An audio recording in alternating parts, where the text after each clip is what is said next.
ॐ अज्ञानतिरन्धस्य ज्ञानाञ्जनशलाकया चक्षुरुन्मिलितं येन तस्मै श्रीगुरुवे नमः। श्रीचैतन्यमनोभीष्टं स्थापितं येन भूतले स्वयं रूप कदा मह्यं ददाति स्वपदान्तिकं। वन्देऽहं श्रीगुरु श्रीयुतापदकमलं श्रीगुरुं वैष्णवांश्च श्रीरूपं सागजातं सहगणा रघुनाथं वितं तं सजीवं साद्वैतं सावधूतं परिजनसहितं कृष्णचैतन्यदेवं श्रीराधा कृष्णपादां सहललिता श्रीविशाखामितं च। हे कृष्णा करुणा सिन्धु दीनबन्धु जगत्पते गोपेशा गोपिकान्त राधाकान्त नमस्तुते। तप्त कांचन गौरांगी राधे वृंदावनेश्वरी वृषभानुसुते देवी प्रणमामि हरिप्रिये। वाञ्छाकल्पतरुभ्यश्च कृपा सिन्धुभ्यैव च पतितानां पावनेभ्यो वैष्णवेभ्यो नमो नमः। जय श्री कृष्ण चैतन्य प्रभु नित्यानंद श्री अद्वैत गदाधर शिवासादि गौर भक्तवृंदा। हरे कृष्णा कृष्ण कृष्णा हरे हरे हरे राम राम राम हरे हरे। तो सबका बहुत बहुत स्वागत है। हम लोग भगवद गीता के तीसरे अध्याय में हैं। तो हमने अभी तक देखा कि अर्जुन जो है वो प्रश्न पूछते हैं भगवान कृष्ण से कि एक्शन अच्छा है, रिनंसिएशन अच्छा है, व्हाट इज बेस्ट। क्या हमें काम करना चाहिए या विरक्त मार्ग अपनाना चाहिए, क्या दोनों में से अच्छा है। और भगवान कहते हैं कि निष्काम कर्म योग करो कि वो आपके लिए अच्छा है, यानी कार्य करो किंतु फल की आशा मत, तो वो आपके लिए अच्छा है, लेकिन ज्ञान योग यानी विरक्ति आपके लिए अच्छी नहीं है। और उसके बाद वो आगे बताते हैं कि प्री मैच्योर रिनंसिएशन नहीं करना चाहिए, वो अच्छा नहीं है। और अगर आप कोई कार्य नहीं करोगे तो कैसे रह पाओगे, क्योंकि आत्मा का या हम हर क्षण कोई ना कोई कार्य करते ही रहते हैं। और दूसरा, मिथ्याचारी मत बनो कि क्योंकि आपकी जो मन है वो अलग अलग इंद्रियों में यहाँ वहाँ घूमेगा। तो इसलिए बेटर है कि आप एक अच्छे व्यक्ति की तरह कोशिश करो आध्यात्मिक कृष्णा में रह के अपने इंद्रियों को काबू करने के लिए और अपना कार्य करो। और उसमें भी फिर आगे भगवान कहते हैं कि अगर आप अपना कार्य करते हैं और वो कार्य भगवान विष्णु के लिए अर्पण करते हैं या भगवान विष्णु के लिए कार्य करते हैं तो बंधन से मुक्त हो जाएंगे। और आगे फिर भगवान बताते कर्म कांड से कर्म योग की ओर, यानी आप कार्य करो किंतु फल की अच्छा मत रखो, या भगवान से उनको लिंक करो, इसको कर्म योग कहते हैं। तो उसमें भगवान कहते हैं कि किस तरह आप यज्ञ करके खुशी पा सकते हैं, क्योंकि भगवान ने ये यज्ञ की पद्धति बनाई थी सब लोगों के लिए ताकि आप सब यज्ञ कर सको और आपको जो चाहिए इस जीवन में उसको प्राप्त कर सको। और इसमें फिर वो बताते हैं कि कैसे आप और देवता जो है आपस में कॉपरेट कर सकते हैं, एक दूसरे को सहायक बन सकते हैं। और इस तरह अगर आप एक दूसरे को सहायक बने तो जीवन अच्छे से बिता सकते हैं। और उसके बाद में वो पूरा हमने 14 15 श्लोक में साइकिल देखा कि कैसे भगवान से वेद आए हैं और वेद में अलग अलग प्रिस्क्राइब कर्म या एक्शन दिए गए हैं। और ये जो प्रिस्क्राइब एक्शन है ये अगर हम यज्ञ के रूप में या सेक्रीफाइस के रूप में करेंगे या अपना कार्य जो सेक्रीफाइस के रूप में करेंगे तो क्या होगा, अब बारिश होगी और बारिश से फूड ग्रेन्स आएंगे और फूड ग्रेन से क्या होगा, सब लिविंग एंटिटीज जीवित रह पाएंगे। और ये अगर भगवान को ऑफर करेंगे तो सेम नहीं लगेगा। और फिर हमने देखा आगे कि कैसे सेक्रीफाइस अगर नहीं करते तो सिंफुल लाइफ है, ये पापमय जीवन है। और बाद में हम देखते हैं कि जो व्यक्ति सेल्फ रियलाइज है उसे काम करने की जरूरत नहीं है, लेकिन फिर भी दूसरों के उदाहरण प्रस्तुत करने के लिए कार्य करते, यदि राचत श्रेष्ठा ततत एवत्र जनो सत प्रमाणम कुरुते लोकस्तनुवर्तते। और फिर हम बाद में देखा कि कृष्णा जो है वो कहते हैं मैं भी कार्य करता हूँ, मुझे भी कार्य करने की जरूरत, लेकिन मैं भी करता हूँ, क्यों नहीं तो पूरी दुनिया रुइन में हो जाएगी या थोड़ी गलत रास्ते में चली जाएगी। और उसके बाद वो कहते हैं कि एक्ट विदाउट अटैचमेंट, यानी फल की इच्छा रखे बिगैर कार्य करो ताकि अच्छा उदाहरण आप प्रस्तुत कर सको। और उसके बाद में आप जो है कि अज्ञानी लोग से ज्यादा डिस्टर्ब मत हो, वो बताते हैं। और उसके बाद में आगे बताते हैं कि जो अज्ञान लोग हैं वो खुद को कहते हैं कि वो करता है, असल में ये तीन गुण जो है वो कार्य करते हैं। प्रकृति क्रियमाणानि गुण कर्म सर्वशः अहंकार अभिमूढ़ात्मा करता ही मनते। तो वो समझता है कि वो करता है, लेकिन वैसा नहीं है। लेकिन जो ज्ञान में होता है, उस समझता है कि सब कुछ तीन गुण कर रहे, तो सब उसको देखता है। और उसके बाद आगे बताते हैं कैसे कहानी जो करते हैं भगवान कृष्ण के लिए करनी चाहिए। और उसके बाद आगे भगवान कहते हैं कि जो मेरी इस को वाणी को सुनेगा, उसके सबसे कार्य करेगा, वो जन्म बंधन से मुक्त हो जाएगा। और जो ऐसा नहीं करेगा वो इसमें फंसा रहेगा। और आगे अपने जो भी उनको अपने प्रकृति से तीन गुण मिले, उसके हिसाब से उसको कार्य करना चाहिए, वो बताते हैं। और अपना कार्य करते हुए दूसरों का जो है अनुकरण नहीं करना चाहिए, या उसको इमिटेट नहीं करना चाहिए, ऐसा वो बताते कि खुद का कार्य करने में अपना हम खत्म हो जाएंगे चलेंगे, लेकिन दूसरों को इमिटेट नहीं करना, ये वो बताते हैं। और बाद में आज हम देख रहे हैं 36 to 43, ये लास्ट की जो श्लोक है सब, उसमें काम के बारे में दिया गया है, कॉन्करिंग लस्ट, जो हमारा सबसे बड़ा वैरी या शत्रु है। तो लस्ट क्या है? आ, लस्ट का मतलब ये है कि जो भगवान के विपरीत इच्छा है उसको लस्ट कहते हैं। लस्ट सिर्फ सेक्स डिजायर या काम वासना नहीं है, but anything which is separate from desire of Krishna, कोई भी चीज जो कृष्ण से अलग है उसको लस्ट कहते हैं। तो ये उसमें कहा गया है। तो उसमें हमने 36वां श्लोक देखा था कि अर्जुन जो है वो कृष्ण से पूछते हैं, जो हम अब देखेंगे, जो हम सेशन चालू हो रहा है 36 ऑलरेडी, तो हम उसके बारे में चर्चा करेंगे। अर्जुन उवाच अथ केन प्रयुक्तोऽयं पापं चरति पुरुष अनिच्छन्नपि वाष्णेय बलादिव नियोजिता। अर्जुन उवाच, अर्जुन said, अथ then kena, by what, prayukta impelled, I am one, papam, since charati, does purusha, a man, anicham, without desiring, api, although Vashni or descendant of Vishnu, balad by force, eva, as if niyojita engaged. Arjuna said, O descendant of Vishnu, by what one is impelled, by what is one impelled to do sinful acts, even unwillingly, as if engaged by force. तो यहाँ पे अर्जुन ने कहा, हे ऋषिवंशी, मनुष्य ना चाहते हुए भी पाप कर्मों के लिए प्रेरित क्यों होता है? ऐसा लगता है कि उसे बलपूर्वक उनमें लगाया जा रहा है।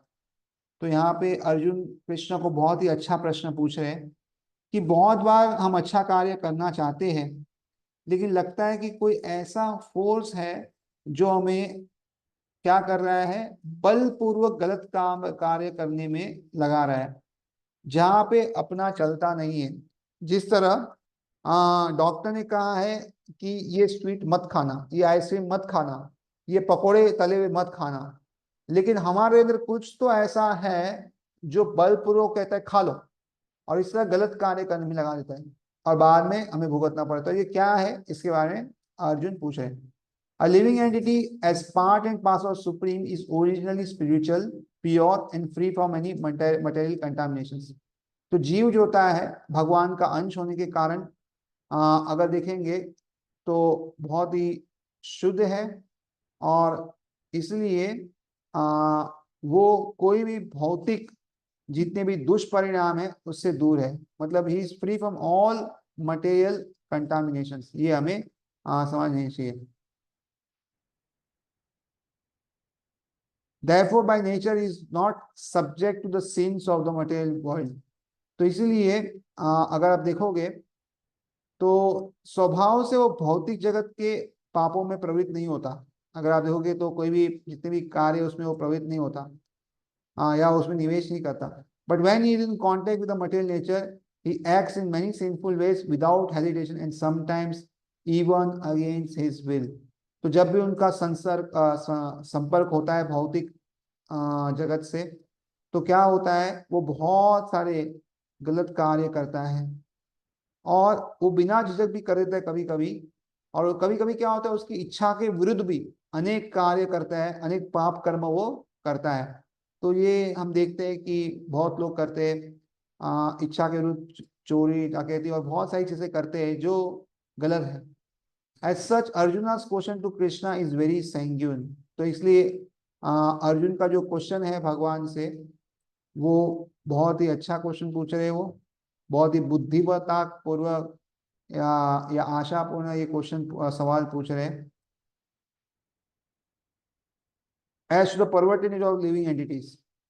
तो ये जो जो हमारा प्रश्न है वो कैसा है कि ये उसके बारे में बताता है कि जीव की जो प्रकृति है, नेचर मतलब प्रकृति विकृत हो गई है, मतलब ओरिजिनल नहीं, थोड़ी गलत हो गई है।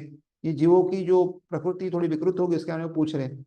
Although the living entity sometimes does not want to act in sin, he is still forced to act।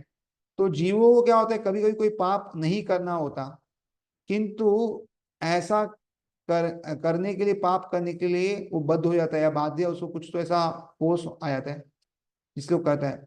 Sinful actions are not however impelled by the supersoul within, but are due to another cause, as the Lord explains in the next verse। तो ये जो भी पाप के कार्य है वो अंतर्यामी या परमात्मा की वजह से नहीं हो रहे, या परमात्मा या भगवान जो है वो नहीं करा दी, लेकिन कोई और कारण है जो भगवान अगले श्लोक में हमें कहने वाले। तो बहुत ही अच्छा और सुंदर प्रश्न है भगवान का। सॉरी, भगवान को अर्जुन पूछ रहे कि हमारी इच्छा के विरुद्ध भी हम पाप काम क्यों करते हैं, ऐसा लगता है कि बलपूर्वक किया जा रहा है। तो इसका उत्तर भगवान आगे दे रहे। श्री भगवान उवाच कामेश क्रोधेश रजो गुण समुद्भव महाशनो महापाप्मा विद्धि एनम इह वैरिणम। श्री भगवान उवाच, the personality of God it said, काम लस्ट एष दिस, क्रोध breath, एष this, rajaguna the mode of passion, samudbhava born of, mahashana all devouring, mahapapma greatly sinful, vidhi no, enam this iha in the material world veridam greatest enemy। The supreme personality of Godhead said, it is lust only, Arjuna, which is born of contact with the material mode of passion and later transformed into wrath, and which is all devouring sinful enemy of this world। भगवान ने कहा है अर्जुन, इसका कारण रजोगुण से में संपर्क से उत्पन्न काम है, जो बाद में क्रोध का रूप धारण करता है, और जो इस संसार का सर्वभक्षी पापी शत्रु है। तो हमने ये जो है ना, दूसरे अध्याय में भी ये किया है।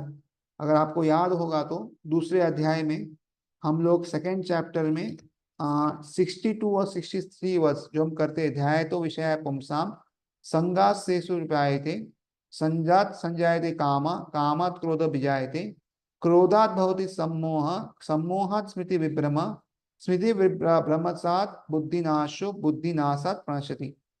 तो जब हम कंtemplate करते कोई चीज पे, सेंस ऑब्जेक्ट्स पे, तो क्या होता है, उससे अटैचमेंट होता है, और उससे क्या होता है, लस्ट डेवलप होता है, दैट इज काम जिसमें लिखा है। और लस्ट से क्या होता है, अगर वो फुलफिल नहीं होता या कुछ गड़बड़ हो जाए तो फिर एंगर डेवलप होता है। यानी ये ना, रजोगुण के संपर्क में काम है और फिर क्रोध में परिवर्तन होता है, तो एंगर बन जाता है, और फिर वो डिल्यूजन होता है, मेमोरी, और फिर लॉस ऑफ इंटेलिजेंस। तो ये पूरा एक सीक्वेंस है जो हर एक व्यक्ति के साथ होता है, लेकिन उसको समझ में कभी आता है, कभी नहीं आता। So when a living entity comes in contact with the material creation, its eternal love for Krishna is transformed into lust in association with the mode of passion। तो जीव जो है शुद्ध है, किंतु जब वो भौतिक सृष्टि के संपर्क में आता है, तो उसका जो शाश्वत या इटर्नल जो कृष्ण प्रेम है ना, वो रजोगुण के संपर्क में आके काम में परिवर्तित हो जाता है। सो ये, अगर हमें इसे बाहर निकलना है तो at least we should be in the mode of goodness, हमें धीरे धीरे सत्व की ओर जाना चाहिए। और in other words, the sense of love of God becomes transformed into lust as milk is in contact with sour tamarind is transformed into yogurt। तो अगर अलग शब्दों में कहा जाए, दूसरे शब्दों में, तो ईश्वर के प्रति जो प्रेम होता है हमारा, वो भाव जो है वो क्या होता है, किसी तरह बदल जाता है और वो काम में परिवर्तन हो जाता है। जिस तरह इमली अगर देखोगे ना, दूध के संपर्क में आके क्या होता है, हाँ सॉरी। प्रभु जी आपका आवाज नहीं आ रहा है। अच्छा, आवाज नहीं आ रहा। मेरा कनेक्शन बहुत ही वीक है। प्रभु जी नेटवर्क इशू है। यस। हरे कृष्णा। हरे कृष्णा, हरे कृष्णा, कृष्ण कृष्णा, हरे हरे। आवाज आ रहा है अभी? Hare Krishna, Hare Krishna, am I audible? So, or in other words, the sense of love of God becomes transformed into lust as milk in contact with sour tamarind is transformed into yogurt. तो दूसरे शब्दों में कहा जाए ना, तो भगवान के प्रति जो प्रेम होता है ना, वो काम में परिवर्तन हो जाता है। जिस तरह अगर दूध है ना, अगर इमली के संपर्क में आता है तो दही बन जाता है, तो वैसा ये हो गया। Then again when lust is unsatisfied it turns into wrath। और फिर जब ये काम भावना अगर संतुष्ट नहीं होती, जैसे मुझे कुछ वस्तु चाहिए वो नहीं मिलती, मुझे मुझे बहुत आसक्ति होती है, तो फिर क्या होता है, गुस्सा आता है। wrath is transform to illusion. तो ये हमने पढ़ा कि कैसे अगर गुस्सा होता है उससे हम बुद्धि थोड़ी विचलित हो जाती है। And usual continues the materialisation. और इस तरह अगर हम भ्रमित हो जाते हैं तो क्या होता है, भ्रमित होने की वजह से हमारा जन्म मृत्यु का जो चक्कर है वो चलता रहता है, और इसलिए हम देखते हैं कि हम जन्म मृत्यु के चक्कर में आगे घूमते रहते हैं। तो ये हमारा प्रॉब्लम है जिसको हमें समझना चाहिए। आ, आगे, therefore lust is the greatest enemy of the living entity, and it is lust only which induces the pure living entity to remain entangled in this material world। तो इसलिए काम जो है वो हमारा बहुत बड़ा शत्रु है, एक्चुअली बहुत बड़ा एनिमी, वैरी है। He is a greatest enemy. और ये जो एनिमी है ना, इसके कारण हम इस भौतिक जगत में हमेशा रहते हैं, और इसमें हमेशा एक्चुअली हम शुद्ध जीव है, किंतु ये काम के कारण क्या होता है, इस भौतिक जगत में हम बंधे रह जाते हैं। wrath is the more manifestation in the mode of ignorance. This more exhibit themselves as wrath and other corollaries। तो ये जो गुस्सा होता है, क्रोध होता है, वो क्या है, ये गुस्सा जो है ये तमोगुण का निशानी है एक्चुअली। और ये जो तमोगुण में हम जो है रहते हैं, ये अलग अलग रूप से प्रकट होता है। क्रोध और उसके दूसरे भी अलग रूप से ये तमोगुण जो है प्रकट होता है। It is therefore, if therefore the mode of passion instead of being degraded into mode of ignorance is elevated to the mode of goodness by prescribed method of living and acting, then one can be saved from degradation of wrath by spiritual attachment।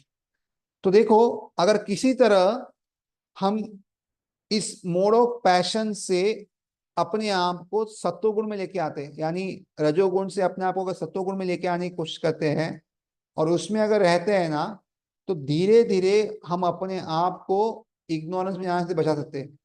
और इस तरह हम लोग क्या कर सकते हैं, अपने आप को भक्ति में आगे बढ़ा सकते हैं। The Supreme Personality of God had expanded himself into many for his ever-increasing spiritual bliss, and the living entity is part and parcel of this spiritual bliss।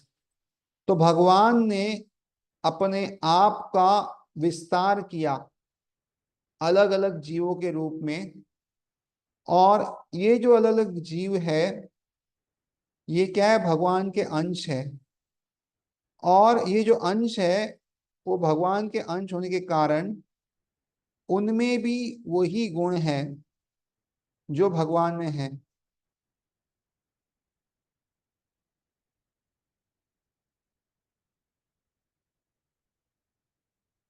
They also have partial independence, but by misuse of this independence, when the service activity is transformed into the propensity for sense enjoyment, they come under the sway of lust। तो हर एक जीव को क्या है, आंशिक स्वतंत्रता दी गई है, थोड़ी स्वतंत्रता दी गई है कि आपको जो करना है करिए थोड़ा। लेकिन जब इस स्वतंत्रता का हम दुरुपयोग करते हैं, तो ये सेवा का जो भावना है भगवान के प्रति, उस भावना का परिवर्तन क्यों किस में हो जाता है? काम वासना में हो जाता है कि हम अपनी इंद्रियों की तृप्ति करेंगे, और इसके कारण क्या होता है? हम काम वासनाओं में लिप्त हो जाते हैं। This material creation is created by the Lord to give facility to the conditioned soul to fulfill these lustful personalities, and when completely baffled by prolonged lustful activities, the living entities began to inquire about their real position. तो ये भौतिक जगत भगवान ने क्यों बनाया गया है?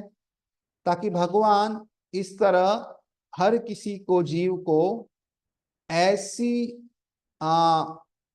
इच्छा को पूर्ण करने के लिए एक अवसर प्रदान करते हैं, सुविधा प्रदान करते हैं। और जब जीवात्मा, लिविंग एंटिटी जो होती है, दीर्घ काल तक एक कार में फंस जाती है और जब इसमें उब जाती है, तो फिर वो पूछेगी मेरा वास्तविक स्वरूप क्या है, और उसको जानने की जिज्ञासा करेगी। इसके लिए ये कहा गया है। सो this inquiry in the living of Vedanta Sutras, where it is said, तो एक्चुअली ये जो तरीका है ना कि हम लोग अपनी सब इच्छाओं पूरी करेंगे और बाद में जब विरक्त हो जाएंगे, एक्चुअली ये साधक के लिए अच्छा तरीका नहीं है। ये उनके लिए अच्छा तरीका है जो एकदम स्टीप डूब चुके हैं भौतिक सुखों में। मतलब उनके लिए सेंस ग्रेटिफिकेशन, सेटिस्फेक्शन करना इतना जरूरी है कि सब कुछ भूल जाए उनके लिए। किंतु हमारे लिए अच्छा है कि हम साधना करके, इंद्रियों को कंट्रोल करके भगवत धाम जा सकते हो। हमारे लिए ज्यादा अच्छा है, ना कि ये तरीका।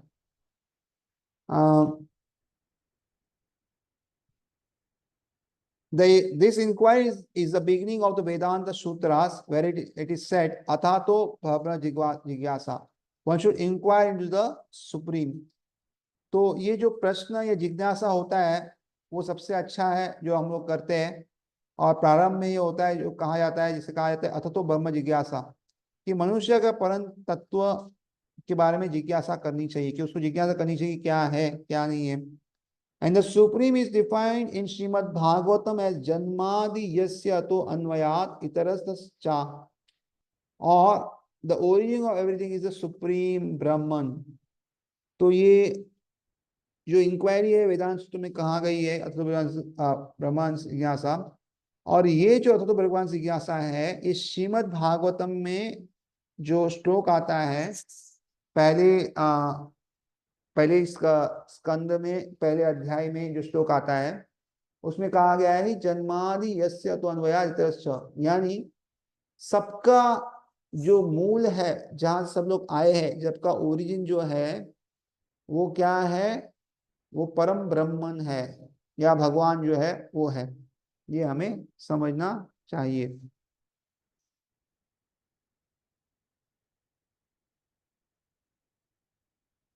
Therefore, the origin of the lust is also in the Supreme. If therefore lust is transformed into love for the Supreme, or transformed into Krishna consciousness, or in other words, desiring for everything for Krishna, then both lust and wrath can be spiritualized.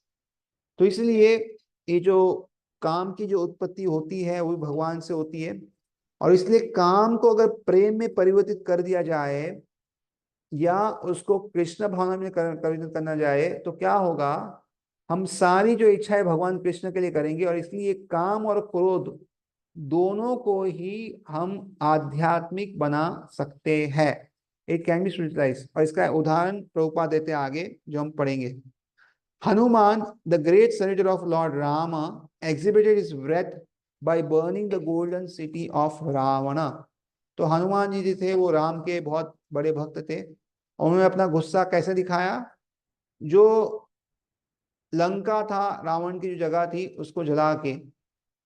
But by doing so he became the greatest devotee of the Lord. लेकिन ऐसा करने से क्या हुआ? वो भगवान के बहुत बड़े भक्त हो गए।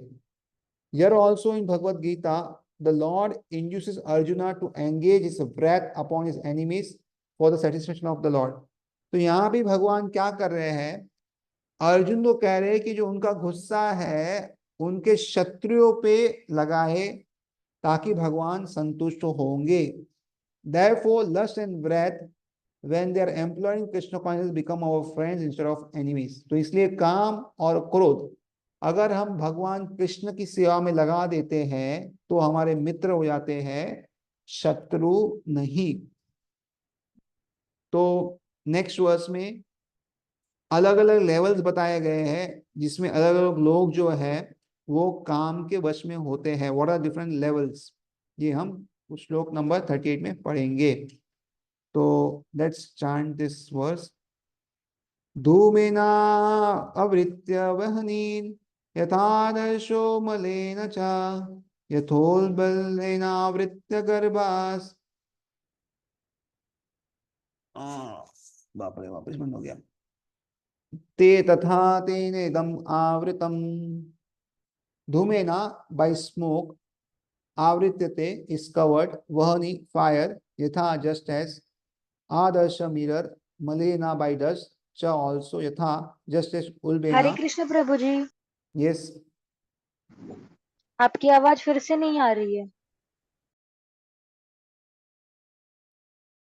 सो हरे श्लोक, कृष्ण प्रभु जी, आवाज नहीं आ रही। हाँ आई आई। सो श्लोक नंबर 38 हम वापस से पढ़ रहे हैं।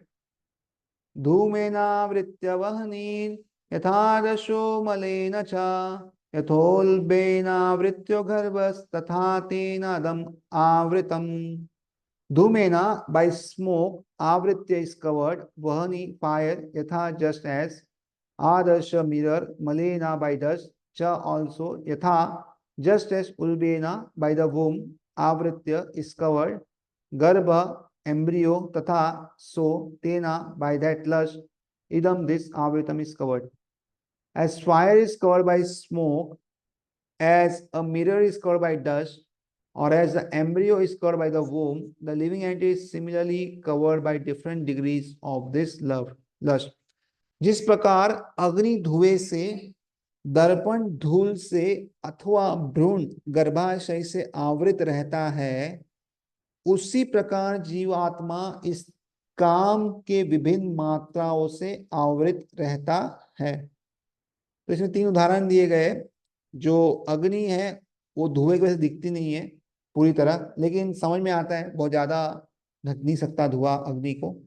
किंतु अगर दर्पण या मिरर जो होता है ना, उसमें धूल लग जाए तो हम अपना चेहरा अच्छे से देख नहीं सकते। कभी कभी बहुत बहुत ज्यादा धूल हो जाती है तो बिल्कुल जो आईना दिखता ही नहीं है। और उससे ज्यादा गर्भ में जो बच्चा रहता है माँ के, वो जो गर्भ के ऊपर बिल्कुल दिखता नहीं हमें कि कैसा है वो। तो इस तरह अलग अलग लेवल है जिसमें एक व्यक्ति जो है वो दिखता नहीं है उसको, या उस फंसा हुआ है इस काम के वजह से। There are 3 degrees of covering of the living entity by which his pure consciousness is obscured। तो जीवात्मा का जो आवरण होता है ये 3 अलग लेवल में होता है, जिससे जो शुद्ध चेतना होती है वो धूमिल या चेतना जो है वो एकदम ऑब्सर्व हो जाती है। This covering is but lust under different manifestations like smoke in the fire, dust on the mirror, and womb in the about in the embryo। तो ये जो अलग अलग कवरिंग है काम की जो है वो विभिन्न स्वरूप में हमको दिखती है। जो आवरण है वो जैसे अग्नि में धुआं, या दर्पण पर धूल, या भ्रूण जो होता है उस पर गर्भाशय होता है, या माँ की जो इसमें होता है, उस तरह में दिखता है। When lust is compared to smoke, it's understood that the fire of the living spark can be a little perceived। तो जब काम वासना जो है उसको हम धुएं के इससे तुलना करते हैं, तो समझना चाहिए कि जो अग्नि है ना वो जल्दी हम देख सकते हैं। तो जो जीव के जो अग्नि है वो हम आराम से अच्छे से देख सकते हैं, ये हमें समझना चाहिए कि उसको अनुभव कर सकते हैं। In other words, when a living entity exhibits his Krishna consciousness slightly, he may be likened to the fire covered by the smoke। तो जब जीव होता है ना, उसका अगर आप देखोगे थोड़ी भी कृष्ण भावना अगर दिखाता है तो इसको क्या कहेंगे कि अग्नि जो है धुएं से थोड़ी छुप गई है। Although fire is necessary where there is although fire is necessary where there is smoke, there is no overt manifestation of fire in the early stage। तो वैसे तो जो है हम समझना चाहिए कि जहां भी धुआं होता है वहां अग्नि का होना अनिवार्य है।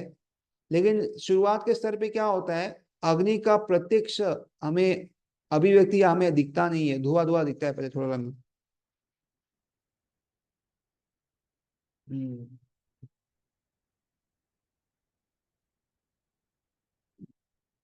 This stage is the beginning of Krishna conscious. तो ये क्या है, कृष्ण भावनामृत में शुरुआत का स्तर है।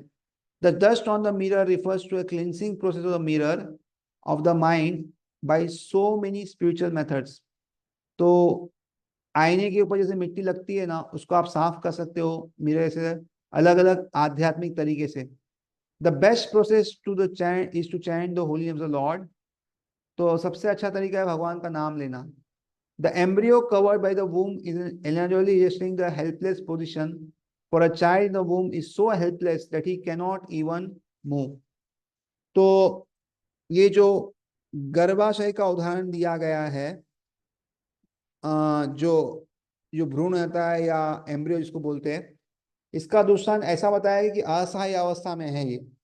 क्योंकि एक गर्भ में स्थित जो शिशु रहता है ना, वो इधर उधर हिलता है, बच्चा जो रहता है वो, लेकिन उसको स्वतंत्रता नहीं है कि वो कुछ हिल सके या ज्यादा कुछ कर सके। तो this living entity can be compare to the top of trees. तो ये जो है इसकी उपमा या उसको कंपेयर किया गया है पेड़ों के साथ। तो पेड़ जो है ना, वो ज्यादा कुछ कर नहीं सकते।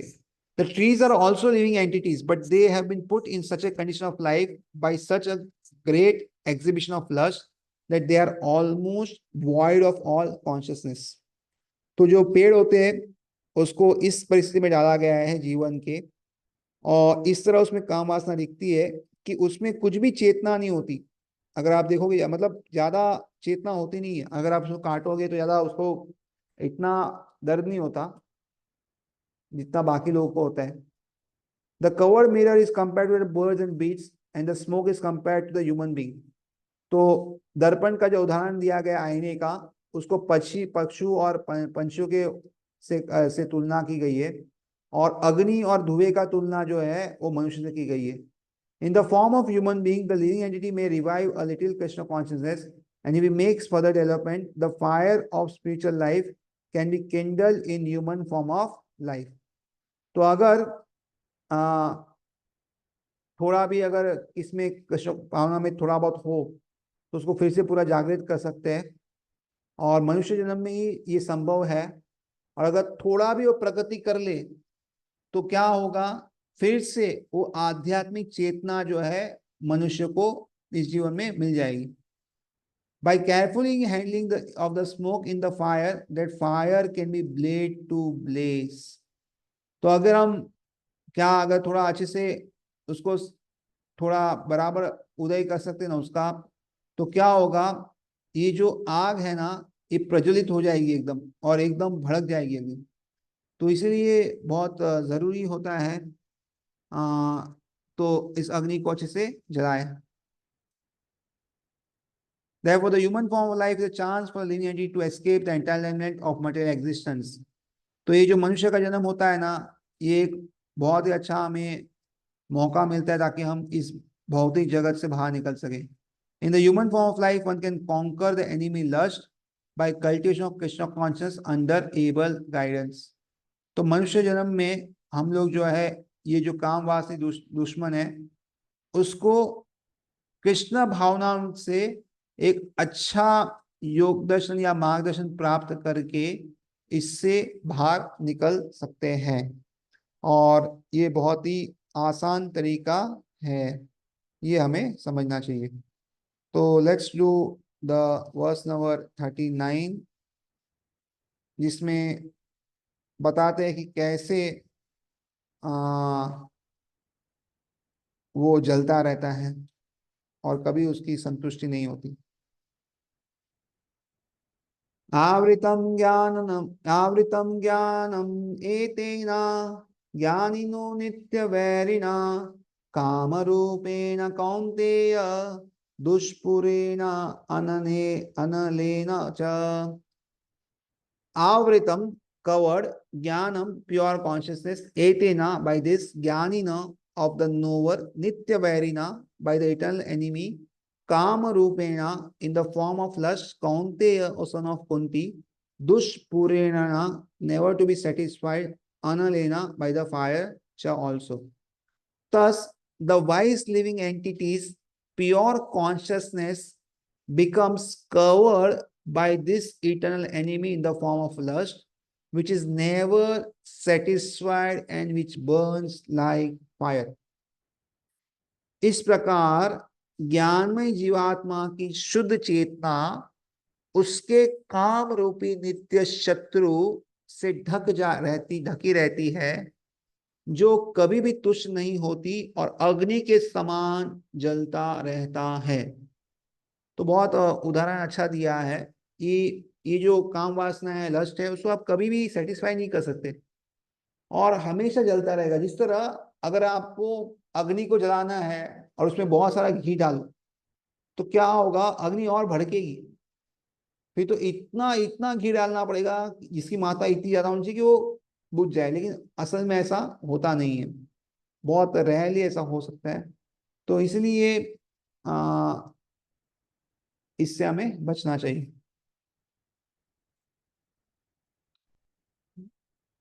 It is said in the Manusmriti that lust cannot be satisfied by any amount of sense enjoyment, just as fire is never extinguished by a constant supply of fuel.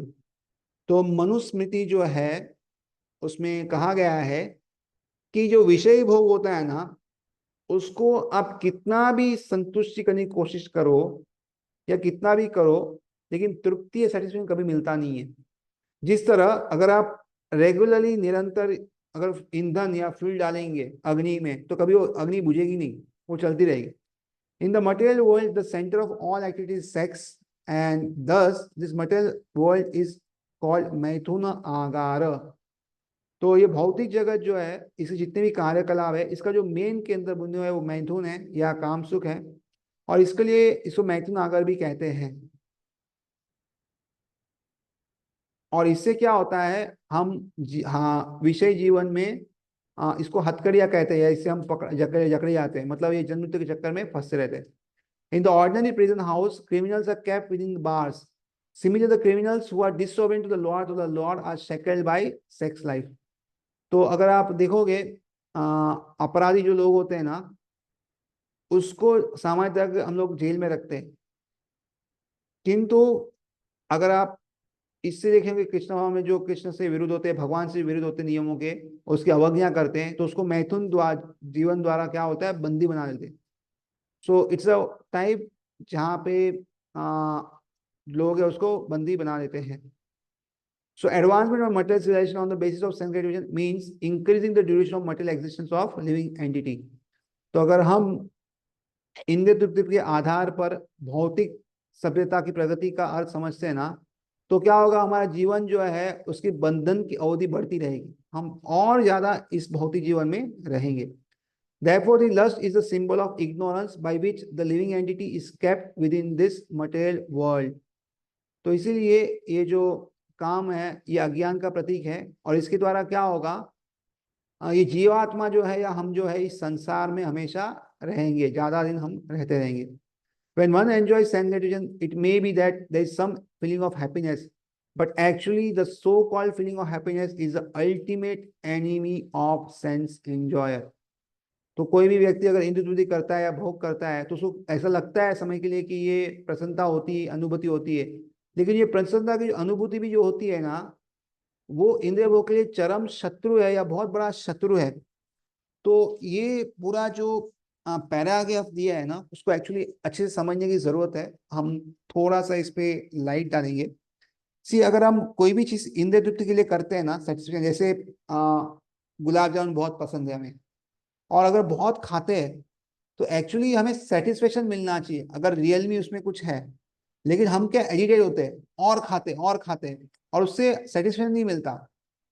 तो शुरुआत में क्या है, सो कॉल्ड हैप्पीनेस लगता है, और इसको अगर हम आज के इसमें समझे ना, तो आज के इसमें हम देखते हैं कि बहुत लोग बॉयफ्रेंड या गर्लफ्रेंड से बनाते हैं, और शुरुआत में बहुत अच्छा लगता है, उसको आनंद भी आता है और एक दूसरे से मिलते हैं बहुत कुछ, लेकिन अगर आप लाइफ देखोगे ना तो फुल ऑफ एंजाइटी रहती है, बिकॉज कोई भी एक दूसरे पे भरोसा नहीं करता है, और हर किसी को लगता है शायद उसका दूसरा कोई और पार्टनर होगा, और कितना भी अगर एंजॉय कर ले या चाहे भी ना, तो there is never satisfaction in it. और इसलिए यहाँ पे लिखा गया है कि one is never ever satisfied, because ये मटेरियल बॉडी जो है it is a dead matter, और ये डेड मैटर के अंदर कोई सुख नहीं है। Actually there is so called happiness, but actually सुख नहीं है।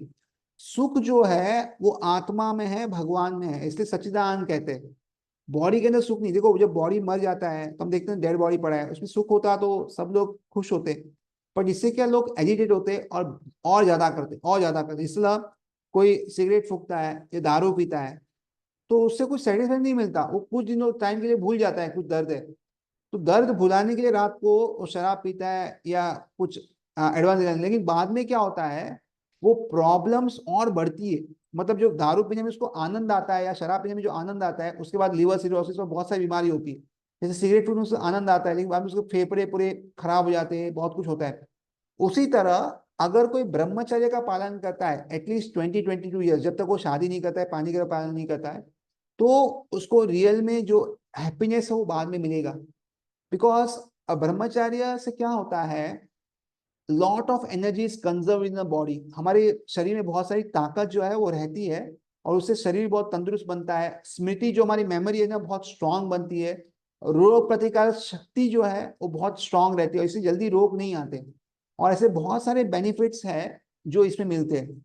बट बिकॉज आज का जनरेशन जो है, बिकॉज ऑफ को एजुकेशन एंड बहुत सारी जो मूवीज बनती है, बहुत कुछ बनता है, उससे क्या होता है, एट द एज ऑफ 17-18 या उससे पहले ही बहुत सारे लोग गलत संगति में और गलत चीजें करते हैं। Actually it should be avoided, at least 20-22 years तक सब अवॉइड करना चाहिए। उससे क्या होगा, हमारा आगे का लाइफ है बहुत अच्छा होगा। जो लोग यंग एज में बहुत सारी चीजें करके अपने बॉडी को डिस्ट्रॉय करते हैं, अलग अलग जो भी अलग व्यसन करके बहुत सारी चीज के, उसको 40-45 के बाद या ओल्ड एज में ना बहुत कुछ सहन करना पड़ता है। The life is actually miserable. और इसलिए यहाँ पे लस्ट को बहुत बड़ा शत्रु कहा गया है। It is a very much criminal. Even if somebody wants to get married, आगे शादी भी करना है, जो भी करना है, उसके लिए भी ब्रह्मचर्य बहुत अच्छा होता है स्टार्टिंग में, और बाद में उसके भी बहुत सारे नियम होते हैं, how to have a live a good married life, उसके भी नियम है, उसको पालन करना चाहिए। It should not be like dogs and cat, जो बाहर हम देखते हैं कुत्ते बिल्ली का कहीं पे भी किसी साथ करेंगे और बच्चों का जन्म होता है। अगर वैसा होगा तो क्या होगा, जैसे हमने फर्स्ट चैप्टर में पढ़ा था ना, वर्ण संकरा, तो गलत तरह के लोग इस पृथ्वी पे आएंगे, और उससे क्या होगा, इस पृथ्वी में जो शांति है, पीस है, वो खत्म हो जाएगी। और उससे क्या होगा, हमको ही आगे भुगतना है, मतलब हमको ही जो है इसका फल भुगतना पड़ेगा। और इसीलिए बहुत जरूरी है कि इसको अच्छे से समझे और जितना हो सकता है अपने जीवन में पालन करें। तो अगले श्लोक में 40 नंबर श्लोक में है ना, ये लक्ष्य कहाँ कहाँ पे उसका स्थान है, कहाँ कहाँ पे है, उसके बारे में बताया गया है, ताकि हम उसको अच्छे से समझ सके। Let's chant verse number 40। इंद्रियाणि मनोबुद्धिर अस्याधिष्ठानम उच्यते, एते विमोहयते शा, एते विमोह ये तेषा ज्ञानम आवृत्य देहिनाम। इंद्रियाणि द सेंसेस, मन the mind, buddhi the intelligence, asya of this lust, adhishtanam sitting place, uchyate is called, ete by all this, vimoyati bewilders, esha the lust, jnanam knowledge, avritya covering, dehinam of this the embodied. The senses, mind and intelligence are the sitting places of lust. Through them, lust covers the real knowledge of the living entity and bewilders him. इंद्रिया, मन तथा बुद्धि इस काम के निवास स्थान है। इसके द्वारा यह काम जीवात्मा के वास्तविक ज्ञान को ढक कर उसे मोहित कर लेता है। So very important thing to note कि व्हाट आर सिटिंग प्लेसेस, जहाँ पे काम वासना कहाँ कहाँ रहती है। तो सबसे पहले हमारे सेंसेस के अंदर है, मतलब हाथ पैर, सूंघने की जो इंद्रिया, देखने का जो है उसके अंदर है। दूसरा हमारे माइंड में, हमारा माइंड जो है वो भी सिटिंग प्लेस है। और तीसरा जो है वो जो है इंटेलिजेंस है। ये तीन जगह पे है जहाँ पे लक्ष्य रहता है। तो इसके बारे में आई थिंक छोटा श्लोक ये कर लेंगे, चलो। The enemy has captured different strategic positions in the body of the condition soul. तो ये शत्रु जो है ना, उसने अलग अलग जो मुख्य जगह है जीव के इसमें, उसको उसने काबू कर ली है। बद्ध जीव के विभिन्न जो भी स्थान है, मेन मेन स्थान, उसको उसने अधिकार कर लिया है। And therefore, Lord Krishna is giving hints of those places so that one who wants to conquer the enemy may know where he can be found. तो इसलिए भगवान ने क्या किया है, हमें थोड़ा सा ये चेतना या संकेत दे दिया गया है कि अगर शत्रु को जीतना है तो कहाँ कहाँ पे वो छुपा हुआ है, ये बताया गया है। Mind is center of all activities of the senses, and thus when we hear about sense objects, the mind generally becomes a reservoir of all ideas of sense satisfaction. तो जनरली मन जो होता है ना, ये सारी समस्त इंद्रियों का कला केंद्र बिंदु होता है, मेन सेंटर होता है। और जब इंद्रिय विषयों के संबंध में हम कुछ सुनते हैं ना, तो मन जो है ये इंद्रिय तृप्ति के समस्त भावों को आगार या मेन जो है व्यक्ति वो बन जाता है, या केंद्र बिंदु है वो बन जाता है। And as a result, the mind and senses become the repositories of lust. तो इसलिए सबका जो आगार है वो ये बन जाता है मन।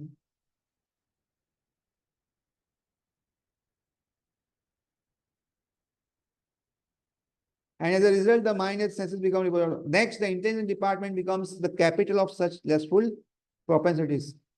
तो उसके बाद बुद्धि जो है ना, ये काम पूर्ण जो है अलग अलग जो रचनाकांत है उसकी राजधानी है, कैपिटल वो बन जाता है। Intelligence is immediate next door neighbour of the spirit soul. तो ये बुद्धि जो होता है आत्मा के बहुत निकट का पड़ोसी है, ये हमें समझना चाहिए। तो lusty intelligence influences the spirit soul to acquire the false ego and identify itself with matter and thus with the mind and senses. तो इस तरह क्या होता है, ये जो बुद्धि है,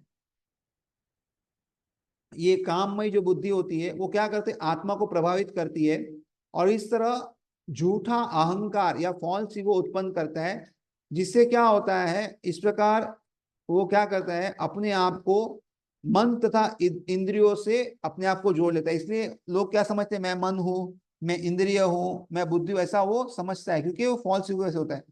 The spirit soul becomes addicted to enjoying the material senses and mistakes this as true happiness. तो आत्मा जो होती है वो इस तरह इंद्रिय भोग में लगती है और उसको ही सही में खुशी ऐसा मान लेती है।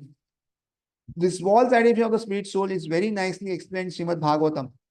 यस्यात्म बुद्धि गुणपेति धातुके स्वति किला कलता दिशु भौम इज्जधि यत्ति ते बुद्धि शलीलेन करहिचित् ज्ञानेषु अभिज्ञेषु स एव गोखराम।